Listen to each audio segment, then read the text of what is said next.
In tonight's news edition, His Majesty talks to the London-based Sharq al-Awsat on domestic and regional issues and warns that time is running out on the Syria crisis, saying he fears fitna between Sunnis and Shiites. The new Emir of Qatar, Sheikh Tamim, addresses the nation a day after being sworn in and promises to continue with his father's reform agenda and growth projects. And the 28th Jarash Festival for Culture and Arts kicks off, hosting this year a number of prominent Arab singers, poets, and folk troupes.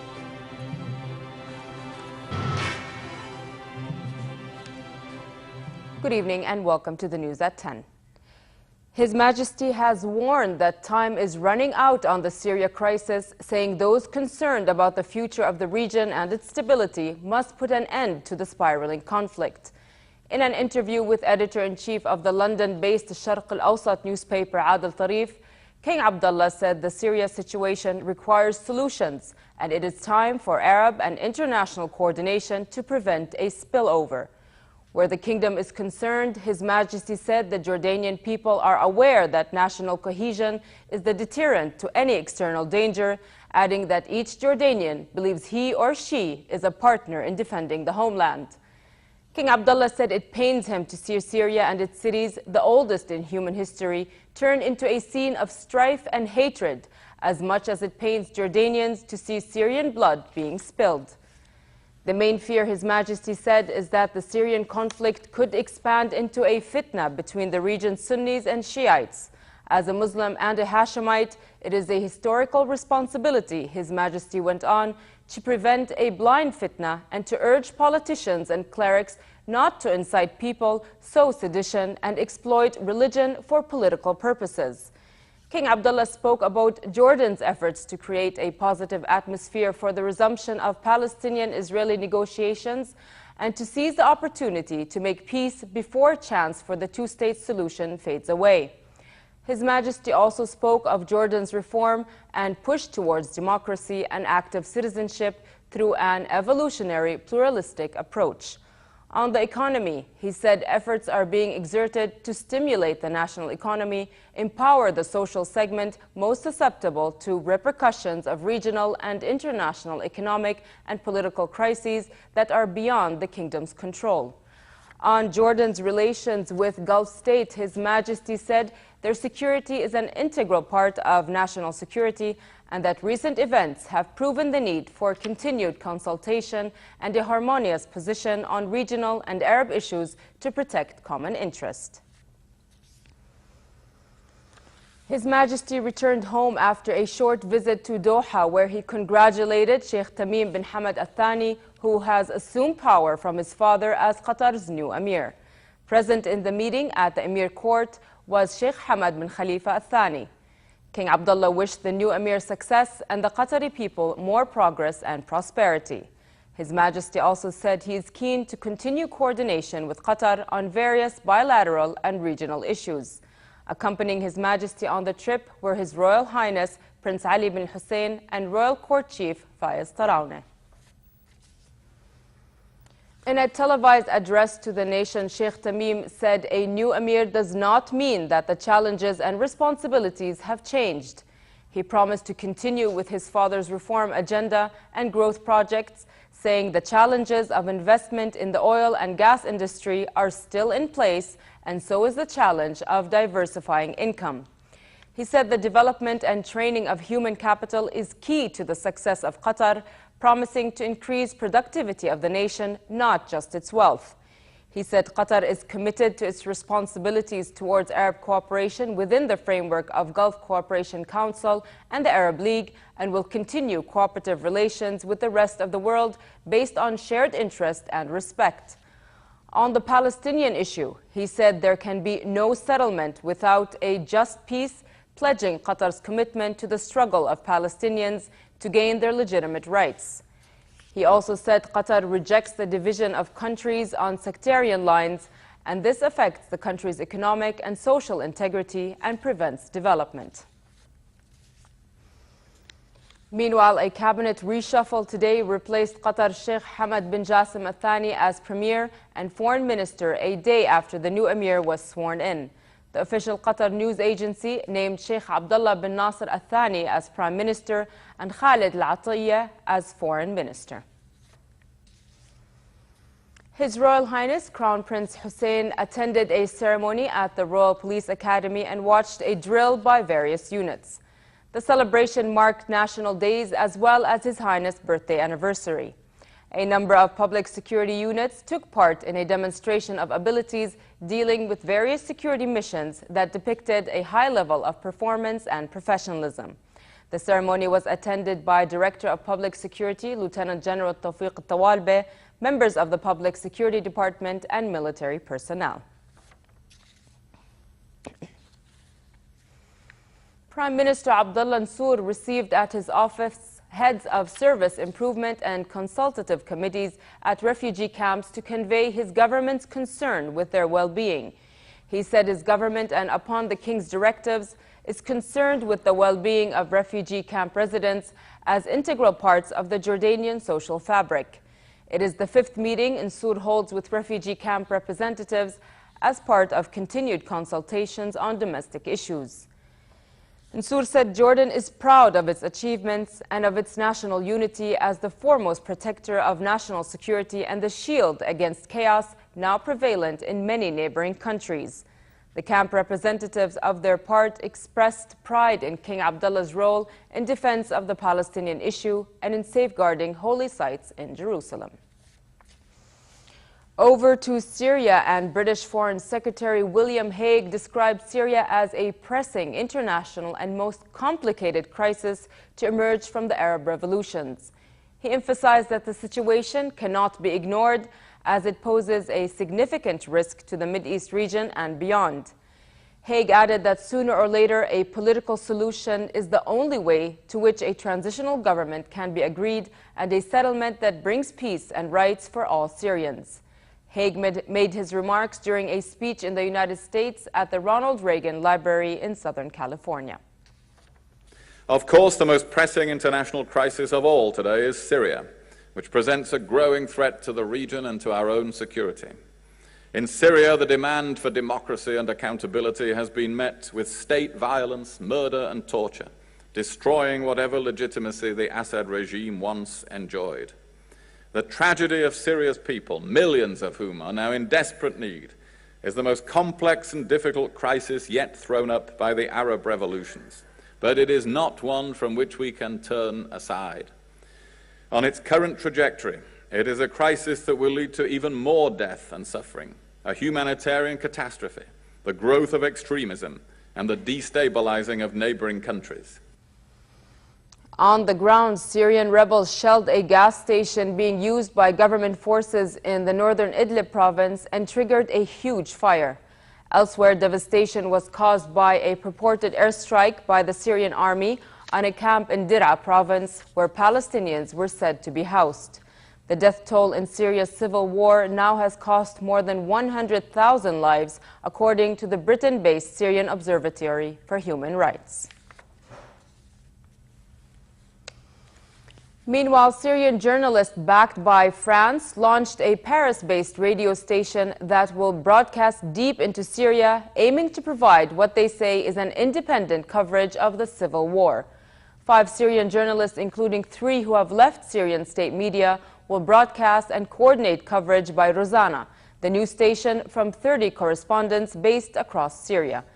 The journalists say that for years they have been in the shadow of a media dictatorship and that the Syrian revolution is for freedom of expression. Rosanna is financed by Canal France International, a French media support agency funded by the French Foreign Ministry and a Danish media non-profit organization.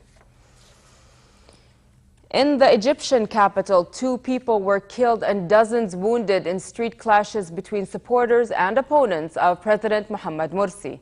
In the city of Mansoura, clashes also took place, but without casualties being reported. The clashes came hours before Mohamed Morsi was to address the nation in a keynote speech at a Cairo hall before an invited audience. His speech comes a few days before major opposition groups stage a rally of millions planned for next Sunday to demand his removal.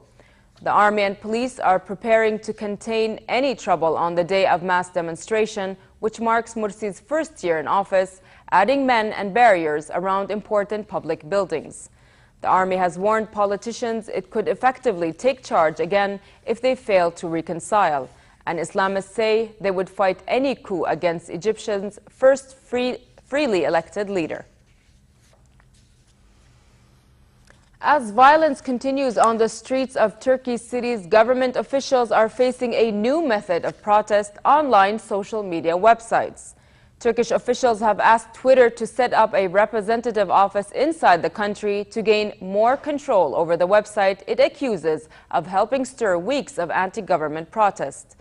Social networking sites such as Twitter and Facebook are emerging as the main outlets for Turks opposed to the government. However, in Ankara and Istanbul, demonstrators continue to take to the streets. We get more in this report.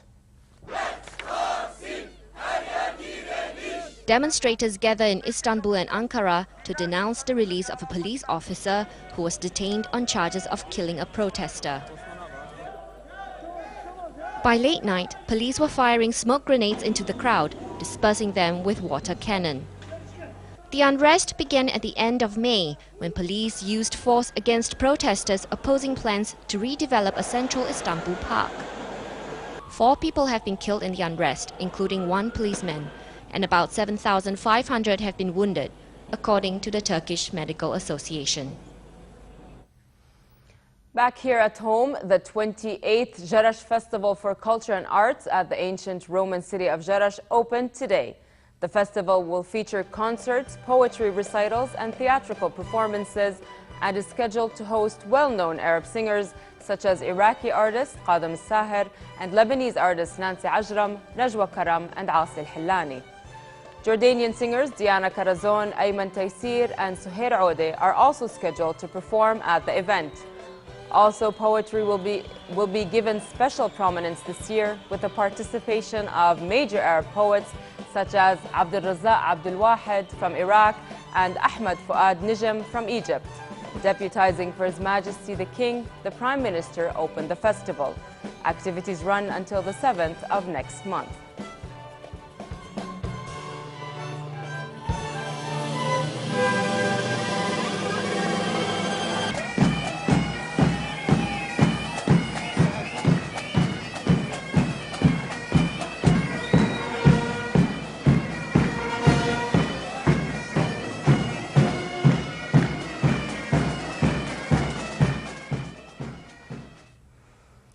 Elizabeth Taylor is still a fashion icon. The Hollywood star's first wedding dress, when she wed hotel heir Conrad Hilton Jr. in 1950, sold for a little under $188,000 US, double its estimate.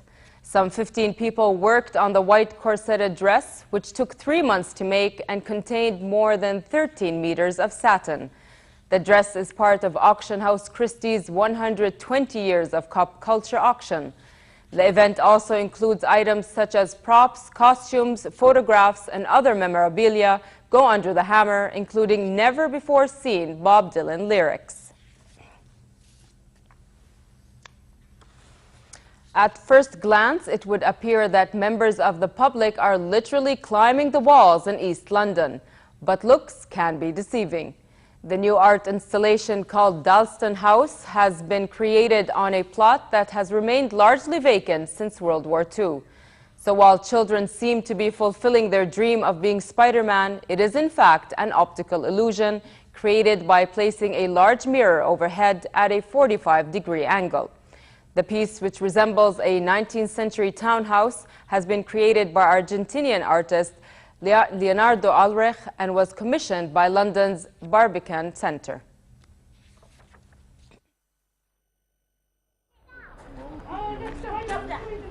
Thanks very much.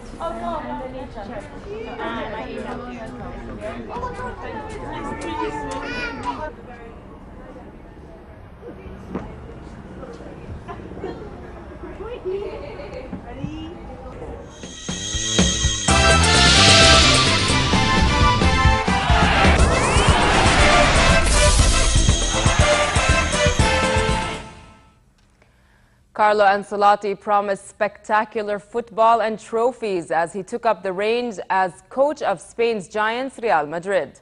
Ancelotti told reporters that his aim is to help Real win a 10th European title and replace arch-rivals Barcelona as the dominant club in Spain. He gave little away about possible player purchases, saying the transfer market would be discussed in coming days. Ancelotti was lured from French champions Paris Saint-Germain after the departure in May of José Mourinho, 3 years before the end of his contract after a season without top trophies.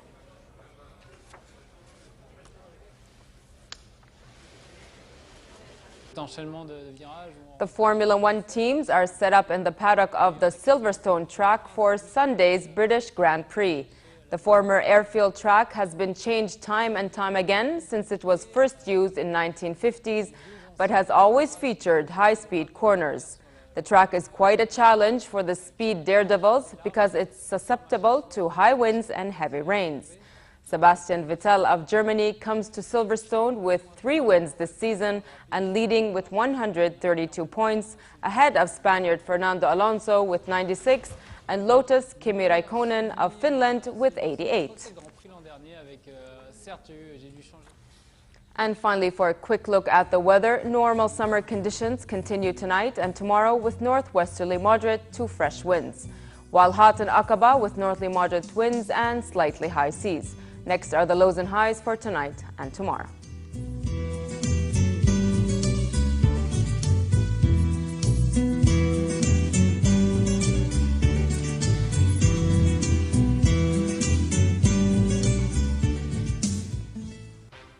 To end the news, here's a reminder of our top stories. His Majesty talks to the London-based Sharq al-Awsat on domestic and regional issues and warns that time is running out on the Syria crisis, saying he fears fitna between Sunnis and Shiites. The new Emir of Qatar, Sheikh Tamim, addresses the nation a day after being sworn in and promises to continue with his father's reform agenda and growth projects. And the 28th Jarash Festival for Culture and Arts kicks off, hosting this year a number of prominent Arab singers, poets, and folk troupes. With that, we come to the end of tonight's news. I'm Nancy Khair. Thank you for watching. Have a good night.